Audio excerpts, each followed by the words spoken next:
Welcome back to the morning show here on Arise News. It's now time to take a look at news stories making headlines around the globe. We begin here in Nigeria, where the governorship candidates of the PDP, the People's Democratic Party, in last Saturday's election in Kogi State, and that's Mr. Musa Wada, on Monday rejected the declaration of Governor Yaya Bello of the All Progressives Congress, APC, as the winner of the contest by INEC, the Independent National Electoral Commission, saying that he would seek redress at the Election Petition Tribunal. Now, he told journalists in Abuja that given the widespread irregularities and violence that led to the disenfranchisement of many voters, there was no way that he or his party were going to allow the results to go unchallenged. Wada also accused the police of providing helicopters and using them to attack polling units, firing tear gas on voters, and also providing cover for APC hoodlums and policemen to brutalize the people and steal their mandate. So no surprises that the PDP are going to kick against the results of the APC in Kogi State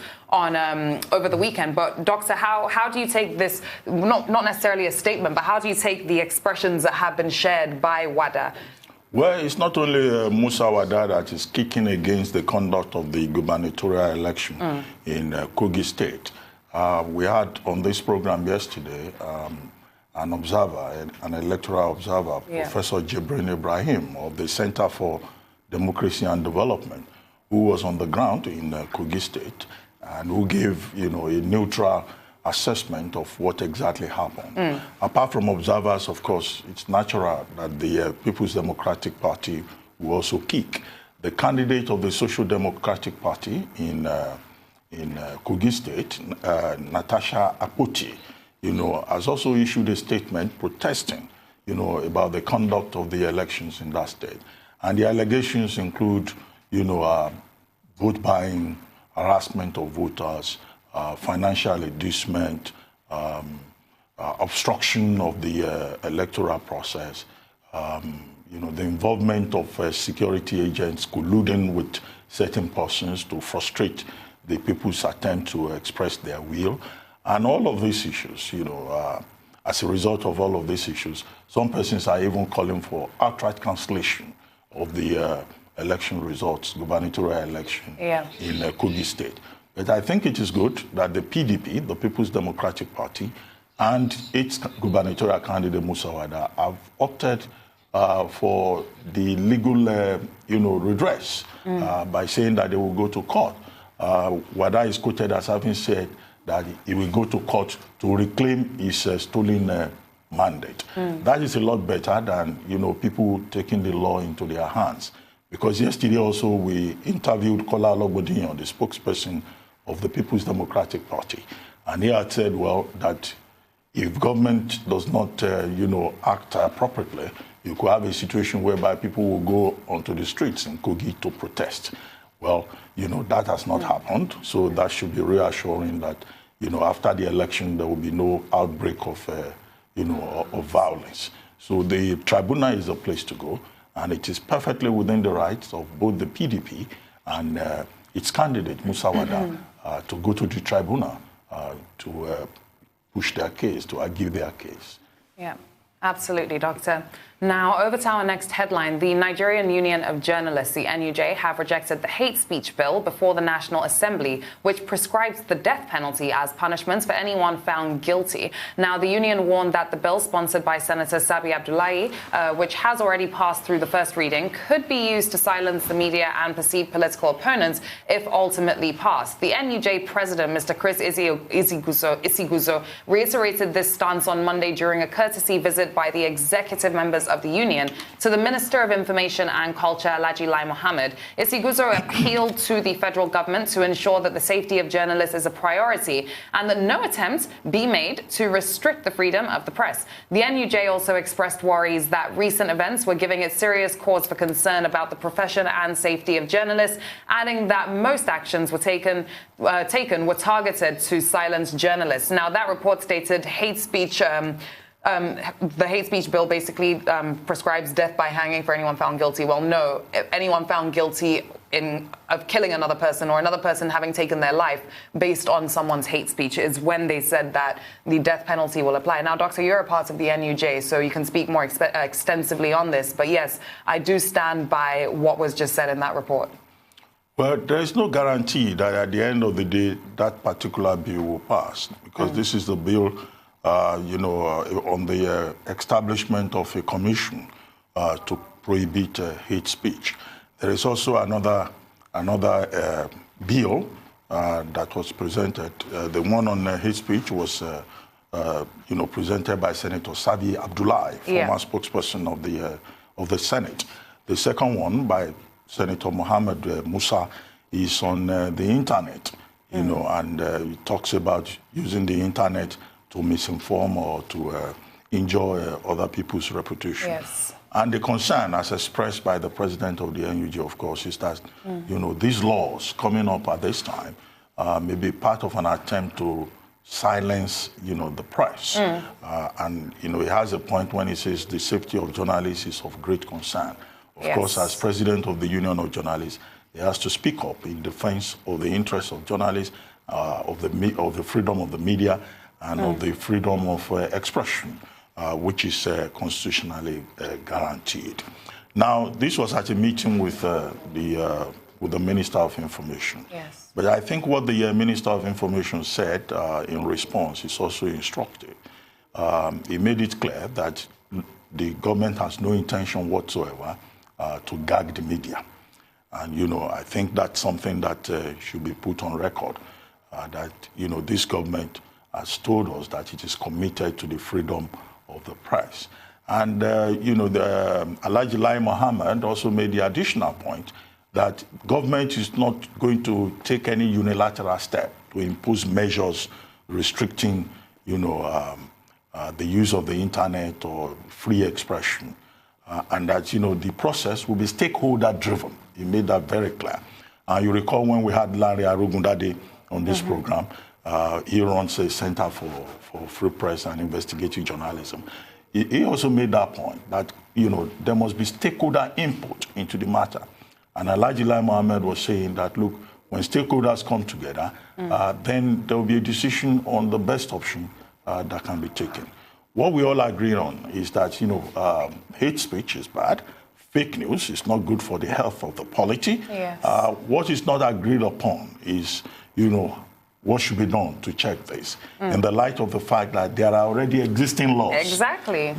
Which address the fears of those who think that, injuries could occur as a result of fake news or hate speech. But apparently, some persons think that this is not adequate. Senator Sabi Abdullahi, in another report, has been quoted as saying, he's been receiving death threats, but that nothing will stop him from going ahead to push the bill on hate speech through Parliament. Well, it's not up to him to decide. And he's not the only person that also receives death threats. I'm pretty sure a lot of public figures receive death threats all the time. The way to go about it is not to propose death by hanging if another person is killed via your definition of hate speech. So what framework does he really have here? I don't think this is going to go through in any way. Well, he has put the matter before the court of public opinion and before Parliament, and you can be sure that at the end of the day, the stakeholders that Alhaji Lai Mohammed, the Minister of Information, talked about, will also insist that, any law that erodes the integrity of the media or the fundamental human rights of Nigerians will be unacceptable. Absolutely. And the reference that I usually give in this regard is the 2015 bill, on frivolous petitions and other matters concerned thereto, which was presented before Parliament by Senator Ibn Naala. Of course, that bill had to be withdrawn in 2016. And of course, these two bills by Senator Sabi Abdullahi and Senator Mohammed Musa may, as well in the long run, suffer the same fate. Absolutely, Doctor. Still in Nigeria, the Imo state government have disowned an ultimatum that was issued by a group under the aegis of the Coalition of Southeast Youth Leaders, giving herdsmen in the state 24 hours to quit. Now, according to a statement by the chief press secretary to the governor, Mr. Chibuike Onyekwu, the group lacks legitimacy to speak for the state. Onyekwu described the reports of the ultimatum as an embarrassment to the people and the government of the state, urging members of the public to disregard disregard it. According to him, the group, led by one Goodluck Ibem, relied on an alarm allegedly raised by the management of the Federal University of Technology in Owerri that accused herdsmen of destroying their farm lands and crops, among other concerns. So this discussion is back in the spotlight, with this time the Imo State government debunking an ultimatum that was put out by a group or a youth group, telling herdsmen or giving herdsmen 24 hours to clear out of the state. What is your take on this, Doctor? Well, we just talked about hate speech. Some people will say this is probably the kind of thing that they are talking about. You know, when you target a group and you say you don't want them in a state, that amounts to the coalition of Southeast youth leaders, as the group is called, trying to take the law into their hands.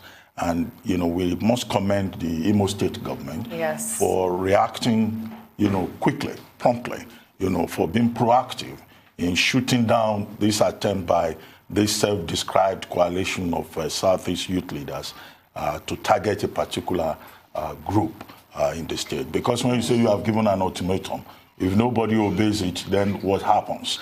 And then the second point to make is that the state government must take every step to provide protection, you know, for the herdsmen in the state. Absolutely. And of course, the university also, if it needs help, should approach the state government. So the state government is, you know, has done something commendable. They have, definitely. On that note, let's take a very quick commercial break on the morning show. And of course, as soon as we're back, the headlines continue. Do stay with us.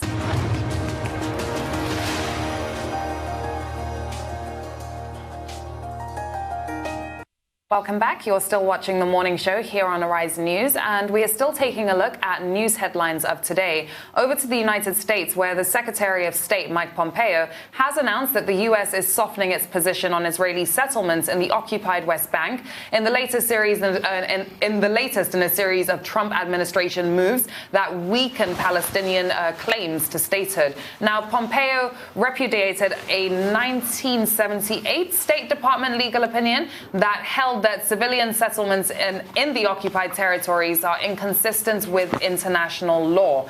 The move angered Palestinians, of course, and immediately put the U.S. at odds with other nations that are also working to end the conflict. Let's take a closer look at this. After carefully studying all sides of the legal debate, this administration agrees with President Reagan. The establishment of Israeli civilian settlements in the West Bank is not, per se, inconsistent with international law. Look, we recognize that as Israeli courts have, that legal conclusions relating to individual settlements must depend on an assessment of specific facts and circumstances on the ground. Therefore, the United States government is expressing no view on the legal status of any individual settlement. The Israeli legal system affords an opportunity to challenge settlement activity and assess humanitarian considerations connected to it. Israeli courts have confirmed the legality of certain settlement activities and has concluded that others cannot be legally sustained. We're not addressing or prejudging the ultimate status of the West Bank. This is for the Israelis and the Palestinians to negotiate. International law does not compel a particular outcome nor create any legal obstacle to a negotiated resolution. We will no longer recognize Israeli settlements as per se inconsistent with international law is based on the unique facts, history, and circumstances presented by the establishment of civilian settlements in the West Bank. Our decision today does not prejudice or decide legal conclusions regarding situations in any other parts of the world. Facts and history is one way to put it. I mean, I think it was about 2 months ago when Netanyahu was campaigning and he was talking about annexing the West Bank. And of course, Palestinians are going to kick at this Israeli settlements on the West Bank. And it's quite interesting to see how this is now playing out with the U.S. Doctor, what is your take? Well, the annexation of the West Bank will amount to a violation of international law. Prime Minister Benjamin Netanyahu made that statement when he was going for elections, and it was embattled. He wanted election. He wanted, you know, to get rid of the corruption charges that were before him. But that election took place, of course. But his strategy of appealing to the sentiments of his people did not work, because even as we speak, he's not been able to form a coalition government. 2 elections this year alone, and he's not been able to form a coalition government. Exactly. But the position that has now been taken by the United States under President Trump with regard to the West Bank, of course, symbolic as it may be, would seem to help him because he remains embattled. And interestingly enough, he has endorsed the position of the United States. But the position of the United States, yes, they say it's a softening of position on the settlements in the West Bank. But of course, it's a hardline position with regard to the interest of the Palestinians. Exactly. It erodes the viability of the 2-state solution as proposed, and could have implications also for lasting peace in the Middle East generally. The European Union has already condemned the position of the United States in the matter. Jordan and other, the international other countries of the world have also condemned it. But this is consistent, with the position of the United States with regard to Israel and issues affecting the Palestinians. You recall that the United States, against established policy, decided to recognize Jerusalem as the capital of Israel, and then moved its embassy there. 2, the United States also subsequently shut down the Palestinian embassy in Washington, D.C. 3, it also reduced aid, that it was providing to certain areas of Palestine. Yeah. Now, all of that, of course, will show that, the United States, has, under Trump, has become partial, is not committed to the peace process, the 2-state solution.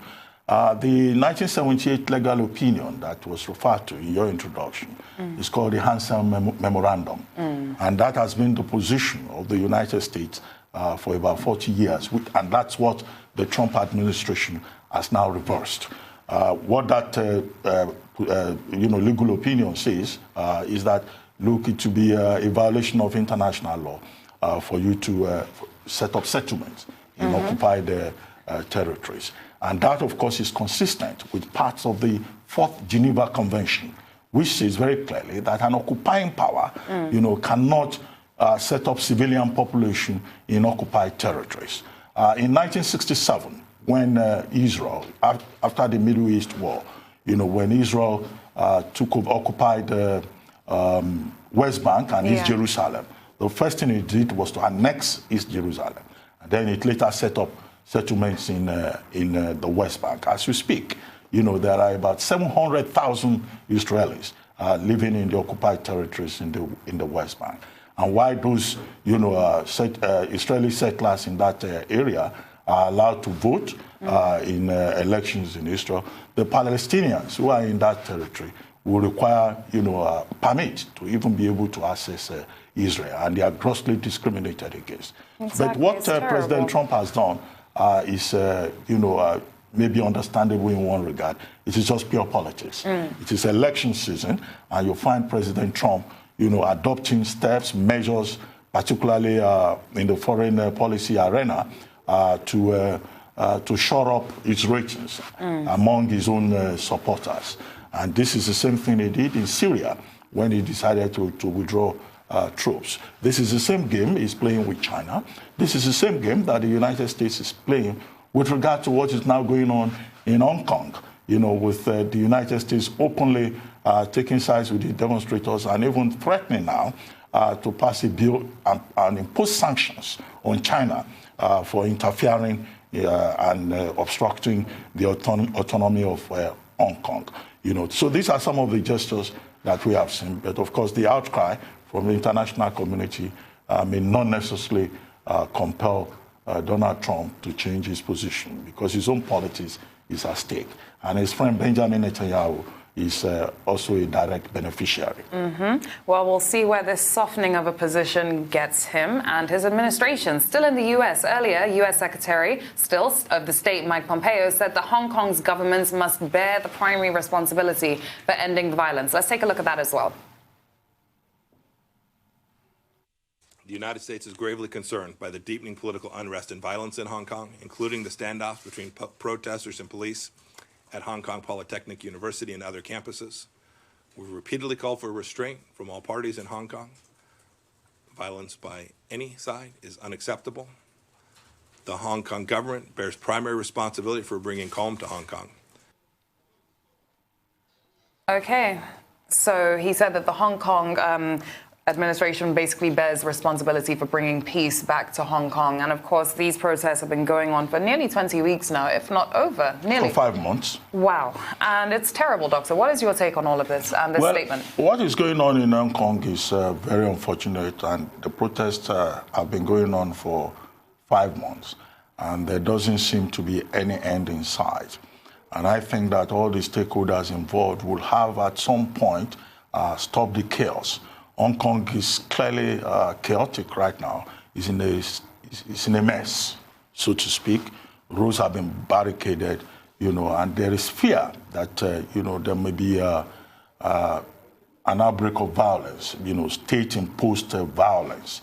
And that's why many people are saying, save the kids, because as we speak, students who took over the Hong Kong Polytechnic University, over 600 of them, for about 3 days, they've been having, a siege with the police, with petrol bombs being used, with the police threatening to shoot.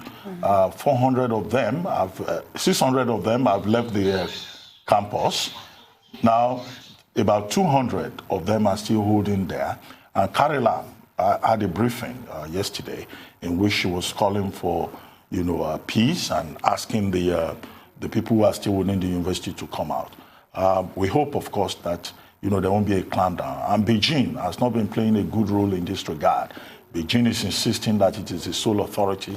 It is accusing the United States and the United Kingdom of interfering in the affairs of Hong Kong. We just hope that we will not have a repeat of the Tiananmen Square massacre, that occurred in the past, because the students are defiant, and they are determined. But as I said, this must end at some point, because Hong Kong is affected. The city-state is now in recession. Businesses have suffered. Shops are closed. Tourists have deserted the place. Who will go to a place of chaos, to a country, to a city that is in a mess? And Hong Kong is fast losing its status as a financial hub within that region. So this is the situation. The United States Senate is also insisting that it will wade into the matter to defend the rights of the people of Hong Kong. I think Carrie Lam should talk to her masters in Beijing. And some of the demands by the protesters would need to be acceded to. The extradition bill has been withdrawn. It was a catalyst for what we're witnessing now. But, the protesters are asking for democracy. They're asking for their right to elect their own leaders, not leaders to be imposed on them. And they are also saying that, they should not be classified as rioters, as the state insists. And they want an independent inquiry, not a state-organized inquiry into what has happened, particularly police brutality. Soldiers were brought onto the streets of Hong Kong on Sunday, ostensibly to help clear the debris. And Carrie Lam is trying to assure everyone that the People's Liberation Army, coming out for the first time since the crisis started 5 months ago, is not being brought out to declare war on the people, but to just do the routine work of clearing debris. I hope that is exactly the truth, and that this is not an attempt to set up the People's Liberation Army against these defenseless children who are, demanding their rights. Exactly, because it does seem a bit shady, if I can use that word per se. But looking at this footage as well, it's just terrible to see that this is a financial hub, one of the financial capitals of the world, and this is what it has come to. She has no option but to meet the demands of the protesters, because really and truly this cannot go on. 5 months is a very, very, very long time, and they're not going to stop until they get their demands. Anyway, on that note, we will go on a very quick commercial break again, and when we're back, we will continue with the news headlines. Do stay with us.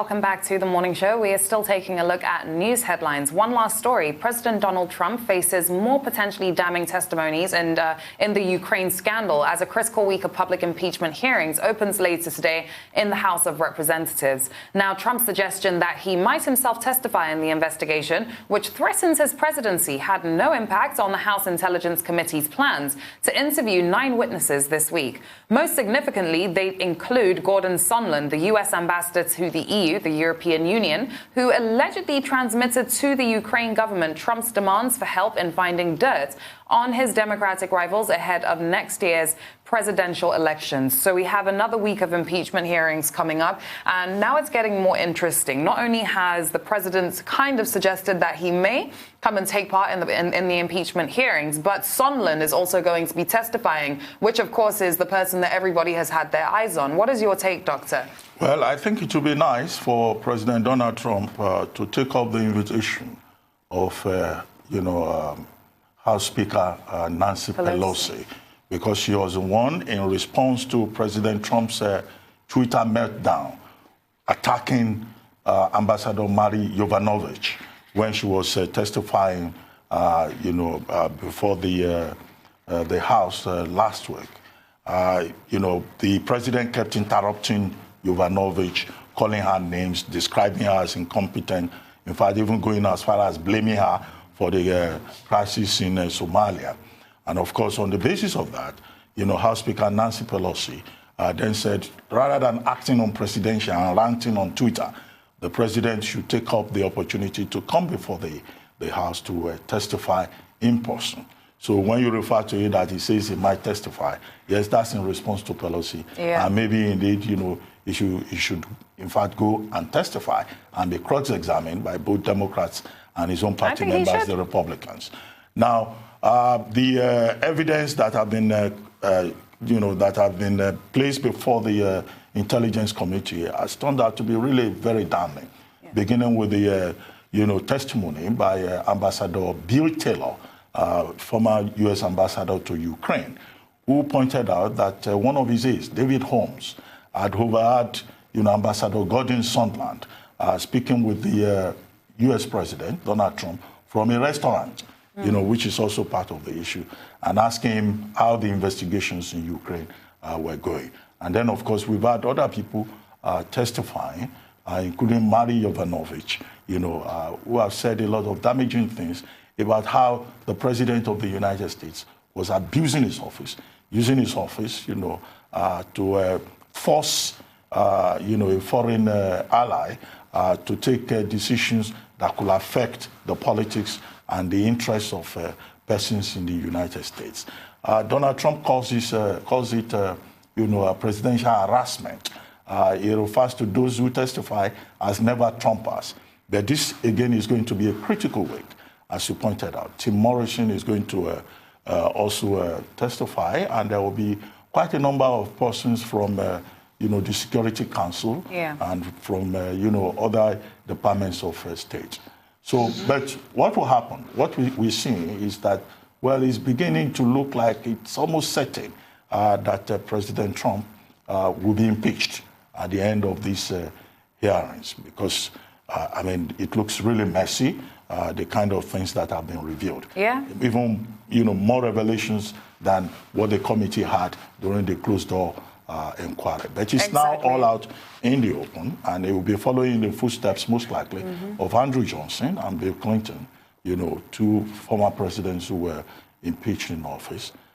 Richard Nixon resigned before he could be impeached, but some persons have said, what Trump has done is even worse than whatever Richard Nixon did, and that this is really messier than Watergate. And I don't see him even resigning before he can be impeached. He just doesn't even have that character. But another week of impeachment hearings, we'll definitely be waiting to see what happens there.